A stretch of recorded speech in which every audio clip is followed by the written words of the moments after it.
আলামিনের আসমান পর্যন্ত চলে যায়, আল্লাহর আরশ পর্যন্ত ফেরেশতারা, যেখানে কোরআনের আলোচনা হয়, হাদিসের আলোচনা হয়, জমিন থেকে নিয়ে এই মানুষগুলোকে ঘেরাও করে আসমানের ফেরেশতারা তারা জমিন থেকে আসমান পর্যন্ত চলে যায়।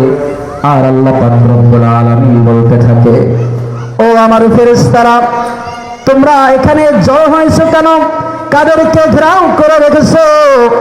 ফেরেশতারা আল্লাহ পাক রব্বুল আলামিনকে বলে, ও আল্লাহ, দুনিয়ার ভিতরে আপনার কিছু সংখ্যক বান্দা যারা দুনিয়ার ভিতরে দুনিয়ার কাজকর্মকে প্রাধান্য না দিয়ে আপনার কোরআনের মজমা, আপনার রাসূলের হাদিসের মজমায় বসেছে, ওগো আল্লাহ, সেই বান্দাগুলোকে নিয়ে আমরা ঘেরাও করা, রহমতের চাদরে ঘেরাও করা আমরা আপনার আরশ পর্যন্ত নিয়ে এসেছি।